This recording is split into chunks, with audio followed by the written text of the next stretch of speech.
कल 21 अगस्त 2026 को UGC roll back और आरक्षण हटाओ आंदोलन के तहत जंतर मंतर पर आदित्य त्यागी जी का भाषण सुनिए और सोचिए और समझिए कितनी सही बात कह रहे हैं। सुनिए जरा आप।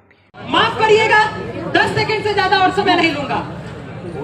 बिहार सरकार ने कहा कि बिहार में भूमिहीनों की संख्या बहुत ज्यादा हो गई है। हम जातिगत सर्वे कराएंगे और जिन जिन लोगों के पास भूमि नहीं होगी उन लोगों को भूमि दान कर देंगे। बिहार में जातिगत सर्वे हुआ। जातिगत सर्वे के रिपोर्ट ने बताया कि बिहार में 27% भूमिहार ब्राह्मणों के पास 1 इंच जमीन भी नहीं है। सरकार ने बोला अब हम नहीं देंगे। लाठी खाने वालों में सबसे आगे प्रशांत किशोर के साथ हम भी खड़े थे। सवाल ये है कि गरीबी का उन्मूलन करना है, सही बात है। ऐतिहासिक रूप से पिछड़ों लोगों को राष्ट्रपति जितना आगे बैठा देना है, ये भी सही बात है। लेकिन जाति के आधार पर देख करके बैठाइएगा, आर्थिक आधार पर देख करके नहीं बैठाइएगा, ये कैसी बात होती है। हर सूबे गरीब होकर के भी ब्राह्मण के रूप में अग्रणी मान लिए जाएंगे। आदित्य राज सिंह गरीब होकर के भी दिल्ली आने का पैसा भले नहीं होगा, लोन लेकर के आएंगे, लेकिन फिर भी अमीर मान लिए जाएंगे। ऑटो में बैठ के आएंगे, संपन्न सवर्ण मान लिए जाएंगे, लेकिन राष्ट्रपति द्रौपदी मुर्मू के बच्चों को आईएएस के एग्जाम में आरक्षण दे दिया जाएगा। ये व्यवस्था चल रही है, ये मजाक चल रहा है। भाई मेरा एक अंतिम सवाल है, मान लेते हैं 5000 साल तक शोषण हो ही रहा था, मैं मान लेता हूँ। आपने कहा आदित्य राज सिंह के परिवार के लोग मेरा शोषण कर रहे थे। आदित्य राज सिंह हाथ जोड़ के समाज के बीच में खड़े हैं। आप बताइए मेरे पूर्वज का नाम क्या था जो शोषण कर रहे थे? हम माफी मांगेंगे। हवाबाजी चलता चला जा रहा है। वो प्रधानमंत्री मोदी जो सामान्य वर्ग में जन्म लेते हैं, 1992 में जिसकी जाति को ओबीसी में डाल दिया जाता है, संसद में खड़े होकर के कहते हैं मैं तो अति पिछड़े समाज से के बाद भी अति पिछड़े समाज से आते हैं। और ऑस्ट्रेलिया का प्रधानमंत्री खड़े होकर के कह देता है prime minister is the boss. उसके बाद भी हम सम्मान के साथ पूछना चाहते हैं, इतना सम्मानित होने के बाद आपको अति पिछड़ा खुद को बोलने का अधिकार दे कौन रहा है?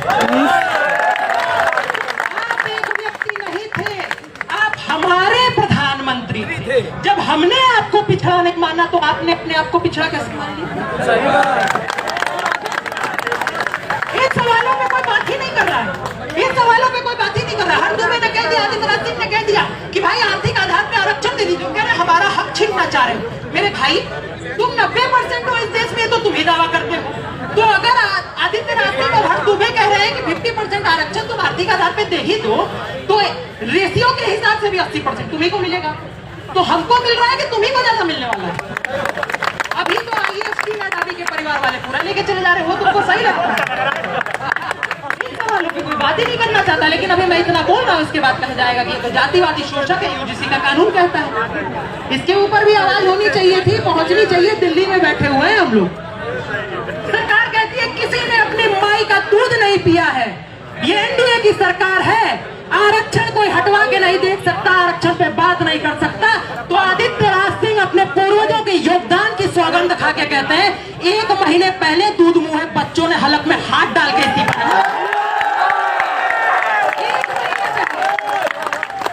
प्रधानमंत्री जी, आप इस देश के सबसे बेहतरीन प्रधानमंत्रियों में से एक हो सकते हैं, इस बात में कोई सवाल नहीं है। लेकिन एक बात ध्यान रखिएगा, शोहरत की बुलंदी भी पल भर का तमाशा है। जिस डाल पे बैठे हो टूट भी सकती है।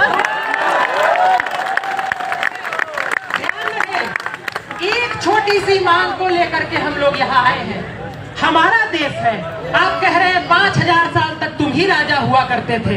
आपने कहा देश महत्वपूर्ण है, हमने कहा 550 रियासतें ले लो, लेकिन देश नहीं टूटना चाहिए। हमने कहा मेरे भाई एक सीट जो तुमको आरक्षण में लोकसभा में मिल जाती है, वो छोड़ के किसी गरीब दलित को दे दो। तुम कहते हो नहीं, वो हम नहीं दे पाएंगे। ये कौन सा लोकतंत्र है? ये कौन सा मजाक आप लोगों ने इस देश की व्यवस्था का बना रखा है? ये अधिकार आपको हम भी नहीं दे सकते, क्योंकि हमारे पूर्वज इस देश के शासक हुआ करते थे। हमारे अंदर भी शासकों वाला खून है। शोषण करना होता तो आचार्य चाणक्य ने खुले तौर पे कह दिया था पाटलिपुत्र में कि जो हाथ अस्त्र चलाना सिखा सकते हैं, वो सर काट भी सकते हैं। इसको गाली नहीं बना रहे। उसके बाद भी एक धनानंद को उतार के पिछड़े समाज के चंद्रगुप्त मौर्य को बैठाया था। अखंड भारत का पहला राजा आचार्य चाणक्य भी हो सकते थे। ये समझने की जरूरत है। हमने इस देश के लिए त्याग किया है, और जब कहा जाता है कि आप अपने नाम से आदित्य त्यागी हटा दीजिए, नहीं हटा सकते हैं मेरे भाई। उसी वजह से जीते हैं। मौलिक कर्तव्य कहता है अपने देश की संस्कृति विरासत पर गर्व करना आपका कर्तव्य।